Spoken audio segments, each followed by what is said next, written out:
Good morning. आज हम model paper 3 की प्रैक्टिस करेंगे। संजीव डेसवर्क का मॉडल पेपर 3 है ये।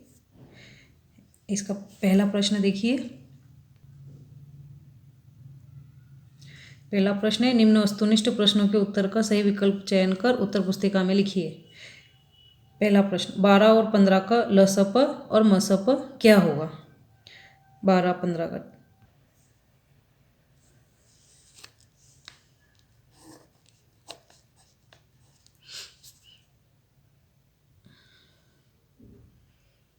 2 से जाएगा, 2 छम 12, 2 तिया 6 और 3 एकम 3।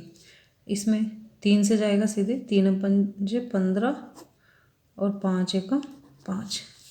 अब आपको ल स प ज्ञात करना है और म स प। ठीक है, ल स प और म स प। अब म स प में आपका 3 यहाँ भी है और 3 यहाँ भी है। ठीक है, तो ये आपका 3 कॉमन फैक्टर जो दोनों में है, इसके अलावा और कोई गुणनखंड नहीं मिल रहा है, तो 3 ही आपका म स प होगा। और ल स क्या होगा? जो म स है वो तो रहेगा ही म स वाला। उसके बाद बाकी जो भी गुणनखंड आपको मिल रहे हैं वो सब इसमें लिखेंगे। ठीक है, तो अब इनका आपस में गुणा करो। 3 दूना 6, 6 दून 12 और 12 पंजे 60। तो आपका ल स प तो 60 हो गया और म स प 3 हो गया। ये आपका कौन सा वाला ऑप्शन है? देखिए, पहला वाला ऑप्शन है। ठीक है, अ वाला। अगला प्रश्न है, यदि बहुपद f(x) बराबर 5x² plus 13x plus k का एक शून्यक दूसरे का व्युत्क्रम हो तो k का मान होगा। ठीक है, देखिए इसको।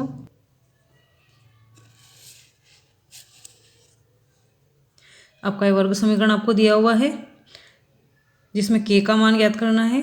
तो आप देखिए कि एक शून्यक दूसरे का व्युत्क्रम, तो एक शून्य का अगर आपका माना जो शून्यक है वो क्या है? एक शून्य का आपका एल्फा है, तो दूसरा वाला क्या होगा? 1/एल्फा। ठीक है, अभी आपके दोनों शून्यक, एक एल्फा है तो दूसरा, यहाँ एल्फा और बीटा, अब अभी तक अपन एल्फा और बीटा मानते हुए आए हैं, तो आपका पहला एल्फा हो गया, तो उसका व्युत्क्रम मतलब 1/एल्फा। व्युत्क्रम क्या होता है एल्फा का? 1/एल्फा। किसी भी संख्या का व्युत्क्रम जो होता है वो उसका विपरीत मतलब लिखा जाता है। ठीक है, ये एल्फा है तो 1/एल्फा। अब यहाँ पर आपको तुलना करना है इसका मानक समीकरण से। तो a बराबर 5 होगा, b बराबर 13 होगा और c बराबर k होगा।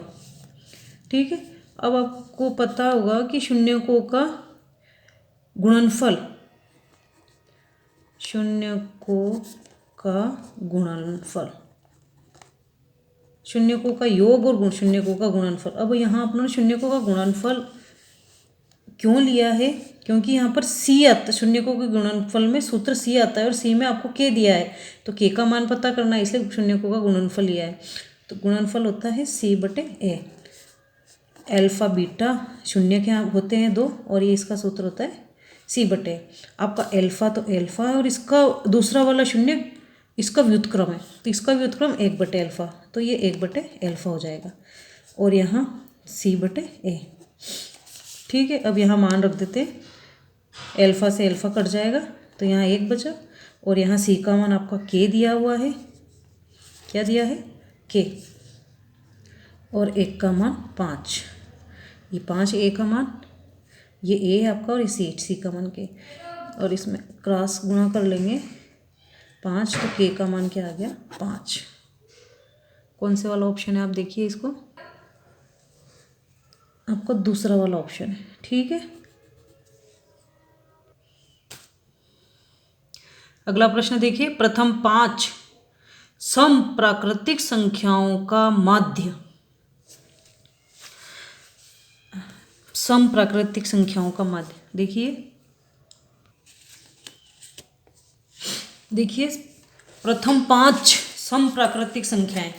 तो आपको सम संख्याओं के बारे में पता होना चाहिए। सम संख्याएं होती है आपकी 2, 4, 6, 8 और 10। ये आपकी सम प्राकृतिक संख्याएं होती। 5 प्राकृतिक संख्याएं पूछी थी और वो सम। ठीक है, इसका माध्य ज्ञात करना है आपको। क्या ज्ञात करना है? माध्य का सूत्र आपको याद है, मैंने पहले भी बता रखा है। क्या होता है माध्य का सूत्र? सभी प्रेक्षणों का योग बट्टे प्रेक्षणों की संख्या। तो प्रेक्षणों का योग कर दो, ये आपके सारे प्रेक्षण है, मतलब आंकड़े हैं, इन आंकड़ों का योग कीजिए। तो आप में इसमें योग कर देते हैं, ये सीधे ही अपन। ठीक है, और इस कितनी संख्या है? 1, 2, 3, 4, 5। तो यहाँ 5 का भाग दे देंगे। प्रेक्षणों का योग बटे प्रेक्षणों की संख्या। तो जितनी संख्या है उतना नीचे गिन के लिख लेंगे, और ये आपका सूत्र होता है माध्य का। ठीक है, इन सबको जोड़ो। 2, 4 कितने होते हैं? 6। 6 और 6 कितने होते हैं? 12। 12 और 8 20। 20 और 10 30।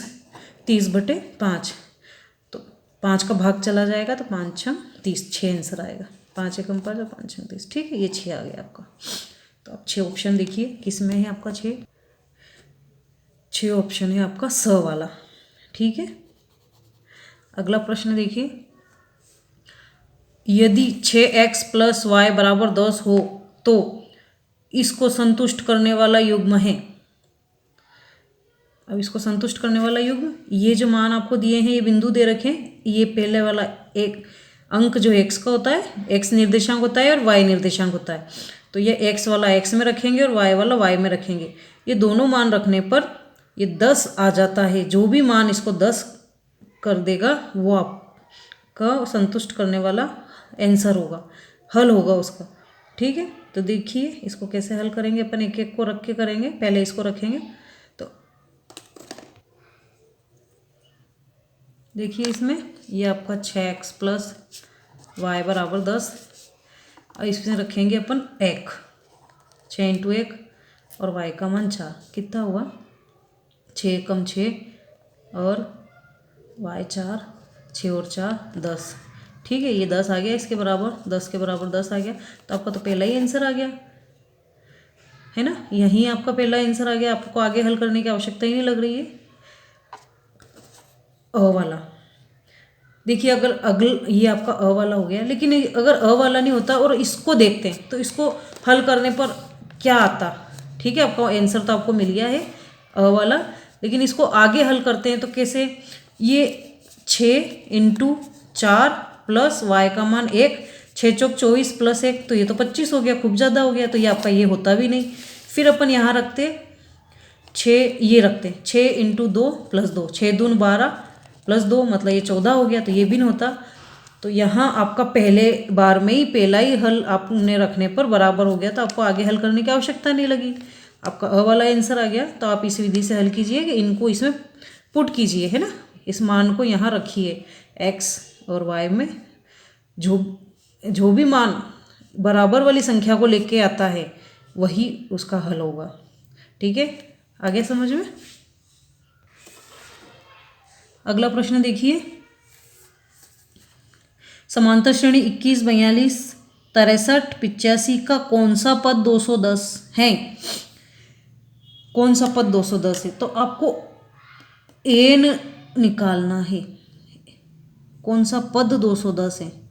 मतलब पद की संख्या दे रखी 210। कहीं इस श्रेणी में कहीं ना कहीं 210 आ रहा है। वो कितने नंबर का पद है? ठीक है, तो पदों की संख्या पता करनी है कौन से। तो यहाँ पर आपको देखो क्या क्या दिया हुआ है, पहले वो लिखेंगे और उसके बाद फिर सूत्र में मान रख देंगे। देखिए ए आपका 21 है यहाँ पर। ठीक है, डी जो होता है ये दूसरे पद में से पहले पद को घटाते हैं। तो 42 में से 21 को घटाएंगे तो क्या आएगा? 21 आएगा। 2 में से 1 गया, 1 4 में से 2 गए 2। ठीक है, और आपका ये 210 क्या दे रखा? ए एन 210 दिया हुआ। ठीक है, अब आपने को यहाँ पे ए एन बराबर ए प्लस n - 1 × डी वाला सूत्र रख के हल करना है।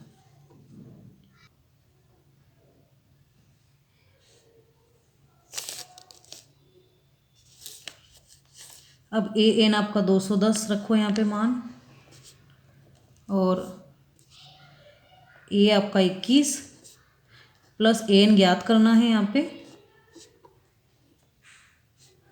और आपका डी क्या है, डी भी 21 है, ए भी 21 है और डी भी 21 है। ठीक है, अब यहाँ पे 210 माइनस इधर आ जाएगा 21, तो माइनस का हो जाएगा, और बराबर, ये बराबर यहाँ लगा दिया, और यहाँ क्या बचा n-1 और ये गुणा में 21। ठीक है, अब यहाँ 210 में से 21 को घटाएंगे तो क्या बचेगा, घटाओ,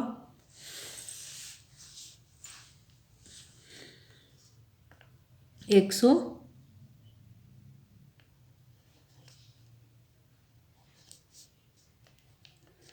89। अब यहाँ पर ये बचा आपका n-1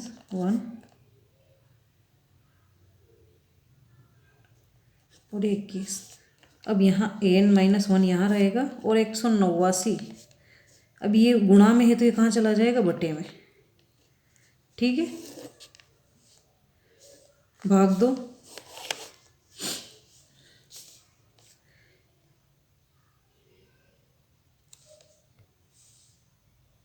इसको काट देते हैं, 3 7 21 और 3 6 18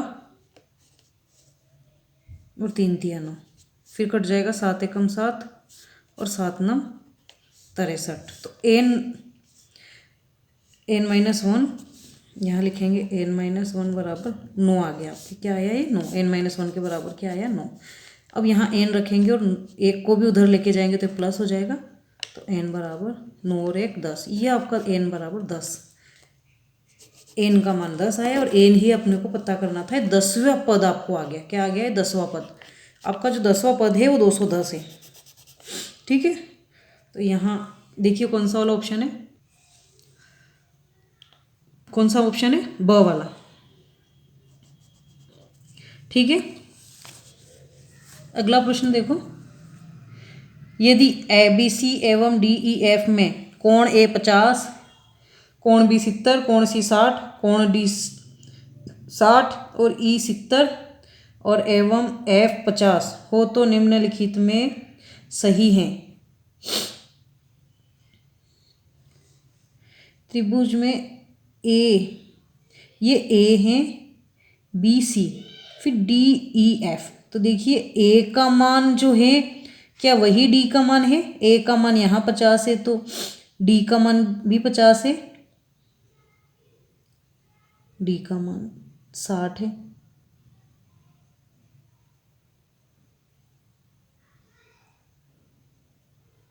तो डी का मान यहाँ 50 है ए का मान, और यहाँ 50 किसका आ रहा, यहाँ ए है तो 50 किसका आ रहा है, एफ का आ रहा है, किसका आ रहा है, एफ का, तो ए के बराबर में एफ होगा। ये पहले ए लिखा है, यहाँ पहले ए लिखा है और यहाँ एफ 50 हो रहा है, ए 50 है तो एफ 50 है, तो ये दोनों ही पहली जगह आएगा, ए की जगह में एफ आएगा क्योंकि एफ का मान 50 है।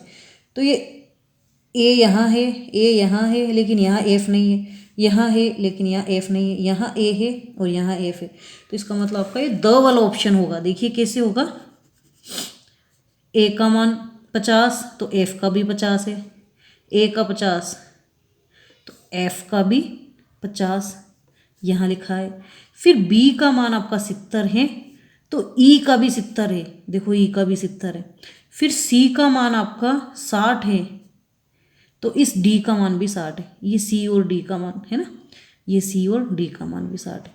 तो ये जो यहाँ जो ये अक्षर दिए हैं आपको, ये जो लेटर दिए हैं ए बी सी, जो इनके कोणों का क्रम है वही समरूपता में इस त्रिभुज में कोणों का क्रम होगा, सेम क्रम होगा, जो ए का है वही एफ का होना चाहिए, जो बी का है वही ई का होना चाहिए, और जो सी का डिग्री है, सी का कोण जो मान दिया है वो, तो डी का भी वही मान होना चाहिए, तभी समरूपता में सही माना जाएगा। तो आपका ये द वाला सही है। ठीक है, आया समझ में आपको। समरूपता में क्या होता है, कोणों का क्रम सेम डायरेक्शन में होना चाहिए आपका। ऐसे ही आपका अगला प्रश्न देखिए, बिंदु 5, -2 की एक्स अक्ष से दूरी होगी। तो आपको पहले भी बताया था मॉडल पेपर 1 और मॉडल पेपर 2 में कि अगर आपको एक्स अक्ष से दूरी या वाई अक्ष से दूरी पूछी जाए तो इसका विपरीत निर्देशांक, विपरीत वाला अंक आप देख लो। जैसे एक्स अक्ष से पूछी तो वाई वाला जो निर्देशांक होगा वो इसकी दूरी होगी, ठीक है। और वाई अक्ष से अगर पूछा जाए तो एक्स वाली होगी, ये हमेशा ध्यान रखना। तो एक्स अक्ष से दूरी है तो वाई वाला निर्देशांक होगा आपका, वाई वाला कौन सा निर्देशांक है, -2। तो -2 कहाँ पर है, इसमें -2 नहीं है, इसमें प्रिंट मिस हो रहा है, तो आपका -2 होगा, ठीक है। यहाँ माइनस लगा दो, ये आपका -2 होगा। अगला प्रश्न देखिए, sin² 50 + cos² 50 + 1 बराबर होगा। अब मैंने आपको पहले भी कहा था कि आपको तीनों सर्वसमीकाएं याद रखनी है, ठीक है। तो आपको ये जो तीनों सर्वसमीकाएं में पहली जो सर्वसमीका होती है sin² θ + cos² θ बराबर 1 होता है, तो इन दोनों का मान जो ये है ये तो हो जाएगा 1 प्लस ये 1 और इन दोनों के बीच में प्लस, तो +1 क्या हो जाएगा, 2 हो जाएगा। तो आपका ये वाला ऑप्शन होगा अ वाला, ठीक है। ये पहली सर्वसमीका है, दोनों स्क्वायर में है, sin² और cos² और सेम कोण आ रहा दोनों में, तो ये आपकी पहली सर्वसमीका होगी। और इसका मान क्या होता है 1, और 1 आपको पे इधर दिया है, तो ये आपका 1 और 1 2 हो जाता है, तो अ वाला ऑप्शन होगा, ठीक है। अब अगला वाला देखिए, एक सीधी खड़ी छड़ की लंबाई और उसकी परछाई में √3:1 का अनुपात है, उस सूर्य का उन्नयन कोण होगा। देखिए इसका हल, ठीक है। आपका प्रश्न क्या है, सीधी खड़ी छड़ की लंबाई, तो ये तो आपकी सीधी खड़ी छड़ है जिसका अपनों ने एच दे दिया नाम, और उसकी परछाई क्या है एक्स।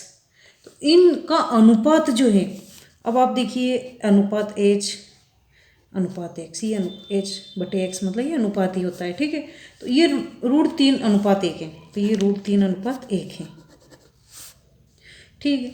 अब H/x आपका कोई यहाँ कोण दे दो आप, थीटा, यह उन्नयन कोण पूछा है, तो आपका ये उन्नयन कोण है, ये उन्नयन कोण पूछा आपसे, क्या पूछा, उन्नयन कोण ज्ञात कीजिए। ये उन्नयन कोण ज्ञात करेंगे, H/x मतलब ये होता है tan थीटा, क्या होता है tan, और √3/1 मतलब √3, tan में कौन सी डिग्री का मान होता है, √3,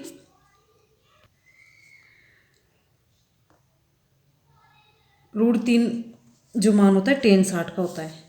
तो जब ये अनुपात बराबर होते हैं, इनके कोण भी क्या होते हैं, बराबर होते हैं, ठीक है। तो थीटा बराबर क्या आएगा 60, आपका कौन सा वाला ऑप्शन है, 60 डिग्री ऑप्शन होगा, 60 आपका ब, ठीक है। अब आपसे अगला प्रश्न पूछा है, संचयी बारंबारता सारणी का उपयोग होता है ज्ञात करने में। आप सभी को पता है किस में होता है, माध्य, बहुलक, माध्यक, या सभी में किस में होता है, माध्यक में होता है। माध्यक ज्ञात करते हैं, वहीं अपन CF निकालते हैं जो संचयी बारंबारता कहलाती है, ठीक है। का अगला प्रश्न है, यदि वृत्त का व्यास 2 जीवाओं में से प्रत्येक को समद्विभाजित करे तो जीवाएं होगी। यदि वृत्त का व्यास 2 जीवाओं में से प्रत्येक को समद्विभाजित करे तो जीवाएं होगी।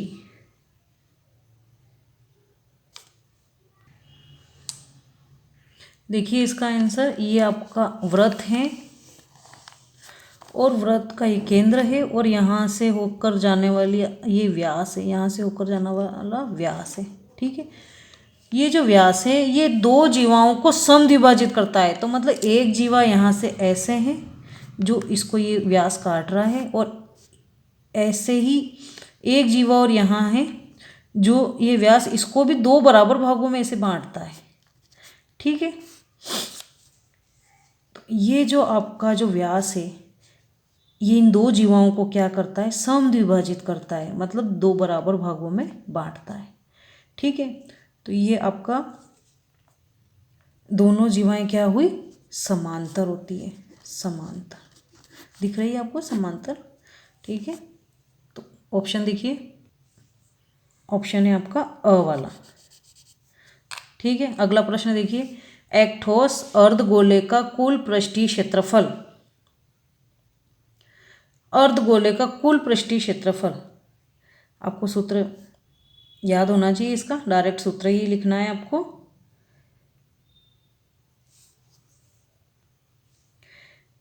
कौन सा इसका आंसर, अ वाला, 3πr², कुल पृष्ठीय क्षेत्रफल 3πr²। ठीक है, अभी कैसे होता है, इस कैसे बनता है, आपने कभी संतरा देखा होगा, संतरा मतलब वो गोला होता है पूरा संतरा, उसको आधा कर देंगे तो ये पूरे गोले का गोले का पृष्ठीय क्षेत्रफल जो होता है वो 4πr² होता है। इसका आधा करेंगे अपन, तो आधा करने पर 2πr² हो जाएगा, और जो काट उसको आधा करने पर जो वृत्ताकार हिस्सा अपने को मिलता है, ठीक है, तो वो और जुड़ जाता है πr², तो इसे करके 3πr² बनता है इसका सूत्र। ठीक है, अगला प्रश्न देखो, 3.5 सेमी त्रिज्या वाले वृत्त का व्यास होगा। अब वृत्त का व्यास होगा, व्यास पूछा है तो त्रिज्या पता होना चाहिए, तो आप व्यास निकाल सकते हो। तो यहाँ त्रिज्या आपको दे रखी 3.5, ये सेमी त्रिज्या है, इसी का व्यास, इसको दुगना कर दो, 3.5 का दुगना क्या होगा, 7 सेमी, तो ये आपका 7 सेमी इसका व्यास हो गया।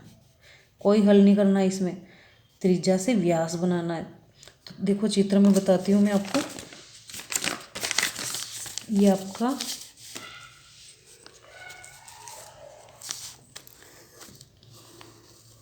वृत्त है और ये त्रिज्या है 3.5, व्यास कितना होता है, सीधा ये केंद्र से होने वाली जीवा ही होती है, जो ये यहाँ से यहाँ तक तो त्रिज्या और इसको आगे यहाँ तक तो व्यास हो जाता है। एक सबसे बड़ी जीवा क्या कहलाती है, व्यास। एक वृत्त की सबसे बड़ी जीवा, ये याद रखना कहीं परीक्षा में नहीं आ जाए आपके, वृत्त की सबसे बड़ी जीवा क्या होती है, व्यास। तो ये आपका व्यास है जो केंद्र से होके जाती है, तो ये 3.5 है, तो ये भी 3.5, तो इन दोनों को जोड़ेंगे अपन तो क्या हो जाएगा, 7। तो जो भी आपका 7 वाला ऑप्शन है, ठीक है, आपका 7 है। अब 2 500 को उछालने पर उनके अंकों का योग 7 या 11 आने की प्रायिकता है। ठीक है, तो अंकों का योग जो है, देखिए अंकों का योग पता करने के लिए सारी संभव स्थितियां आपको लिखनी पड़ेगी, तो मैं जल्दी से लिख देती हूँ यहाँ पे। सभी संभव स्थितियां कौन सी होती है, 1 1 1 2 1 3 1 4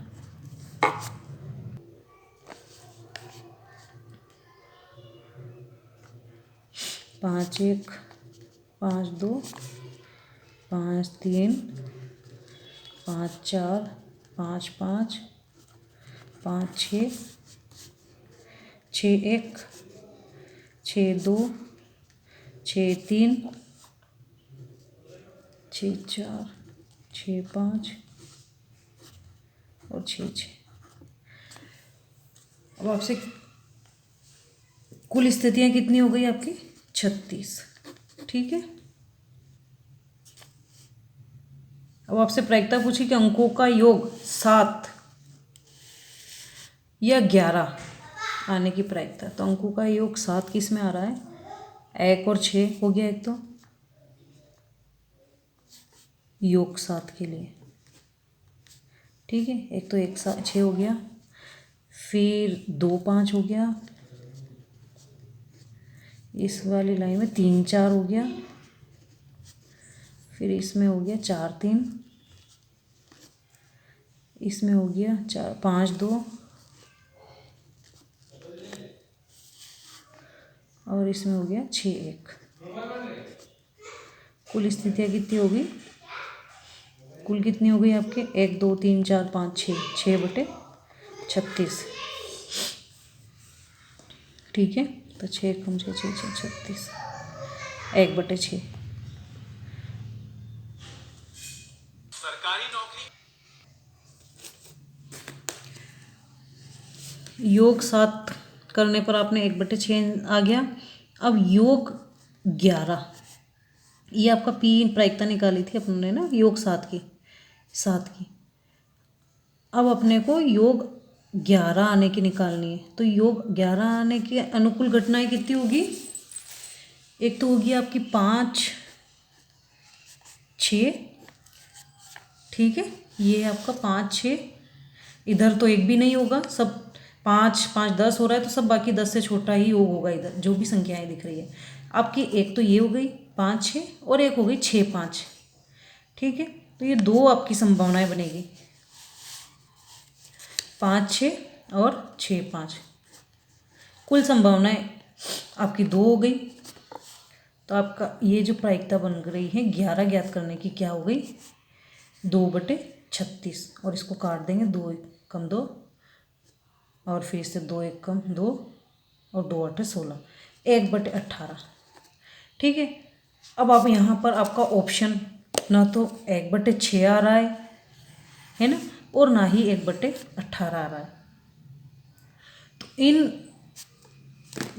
दोनों का क्या लिखा है आप, प्रश्न आपका 7 या 11। तो जहाँ ये या शब्द के ऊपर ध्यान दो आप, या शब्द की बात आ रही है ना, या, तो इस या में क्या होता है, इन दोनों 1/6 और 1/18 को, 1/6 और 1/18 का क्या करेंगे, योग करेंगे, जोड़ेंगे इनको, 1/6 प्लस 1/18।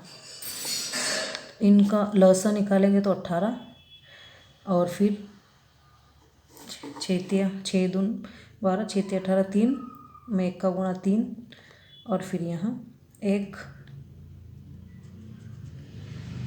ठीक है, 3 और 1 4/18 और इसको काट देंगे, 2 दून 4 2 9 18, 2/9।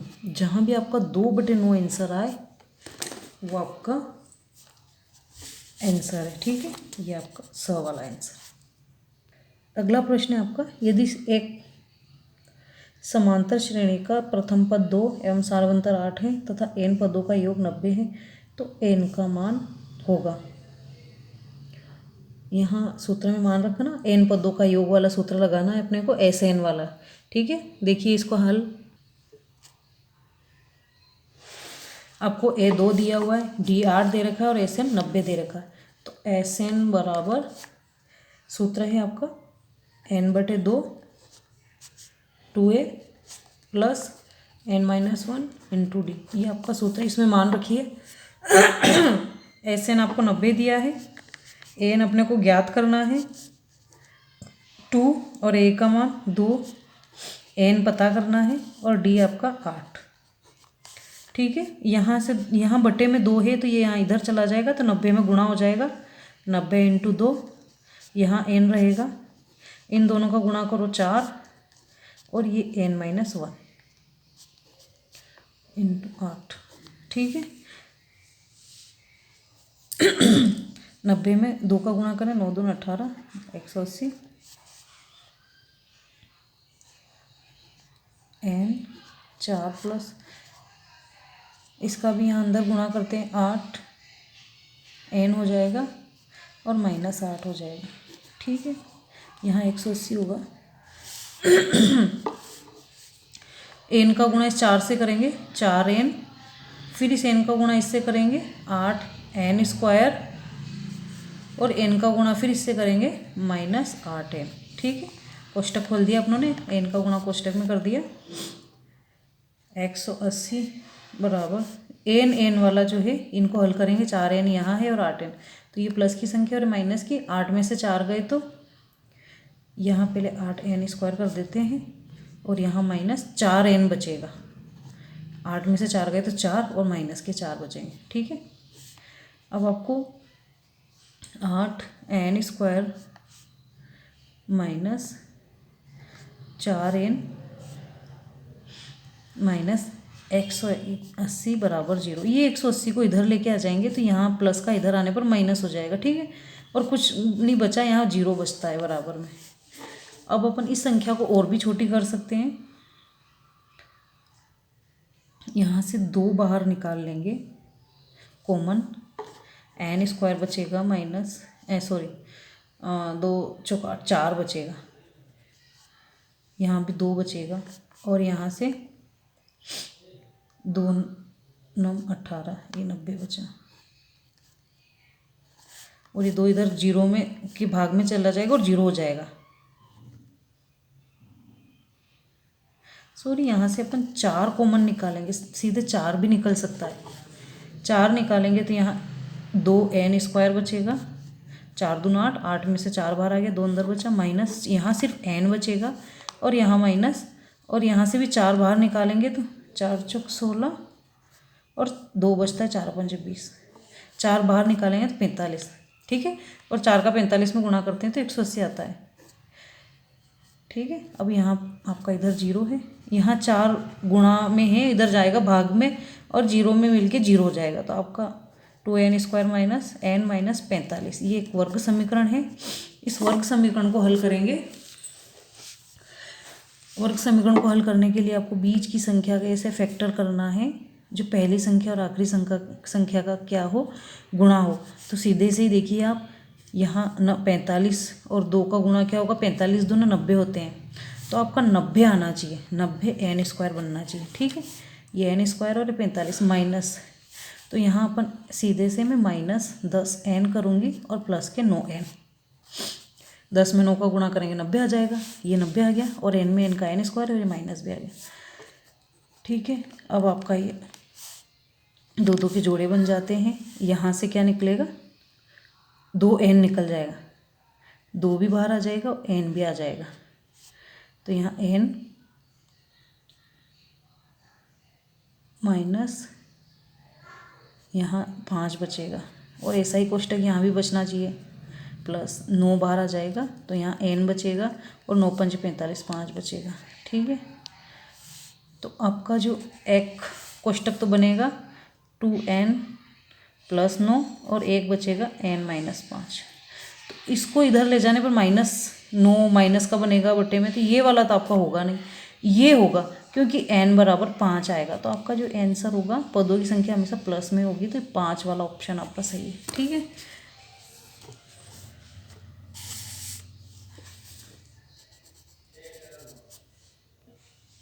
काफ़ी बड़ा सवाल दे दिया आपको 1 नंबर में, ठीक है। अगला प्रश्न हल करने से पहले जिसने भी इस चैनल को सब्सक्राइब नहीं किया है वो सब्सक्राइब करें और लाइक करें और अपने दोस्तों में भी शेयर करें, ताकि आपको अगली वीडियो में जब भी यहाँ से